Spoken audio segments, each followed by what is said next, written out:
grout. Placing concrete, and in particular grouting or pumping, is a task that involves the supervision and/or cooperation of experienced workers.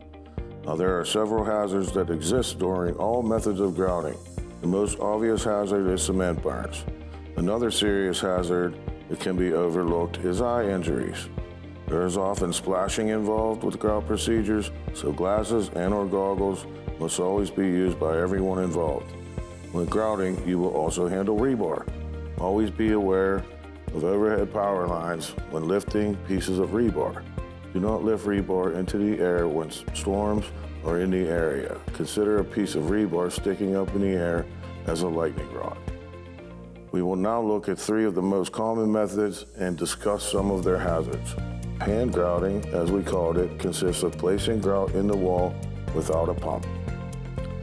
The material is delivered in mud tubs, and some workers scoop the material with buckets and pass to workers at the wall who pour the grout into place. The primary hazards with this technique, in addition to cement burns and eye injuries, are hand injuries. Typically, this method involves a lot of movement among several workers in tight working quarters with scaffold sections and other materials in the area.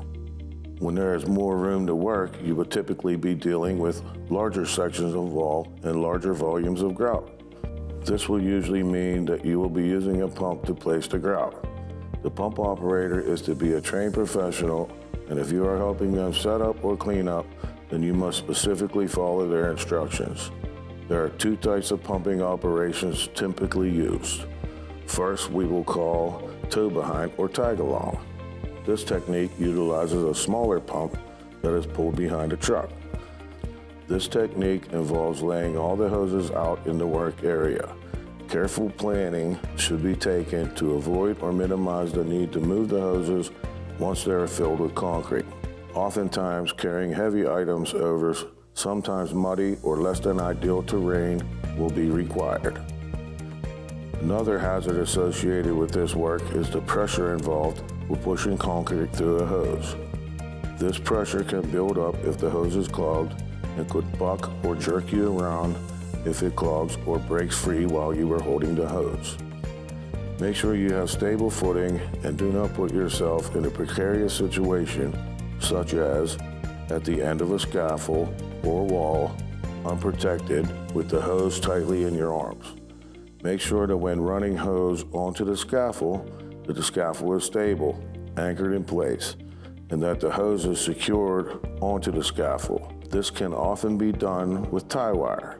Remember, the pump operator is typically the most experienced and should lead setup of the grout pour, including making sure that the hoses and scaffold are secure. Follow their lead. The last method worth discussing involves a boom pump. This is when larger grout pours take place at higher elevations or areas that are not easily reached with a smaller tag-along pump. The boom pump operator typically needs little, if any, help for setup, but there is a new set of hazards working with this equipment. First of all, everyone must be aware of overhead power lines. Secondly, these larger pumps are more powerful and can apply more pressure or force when clogged.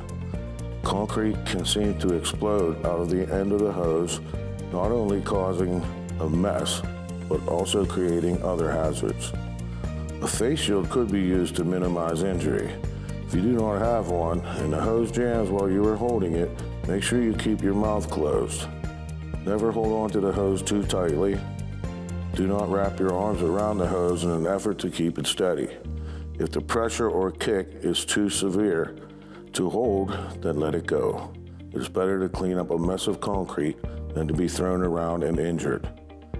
Communication with the operator is critical, and his ability to know what's going on and promptly stop the pump when needed is critical to avoid unnecessary buildup of pressure. Always be professional with the operator and work well with them.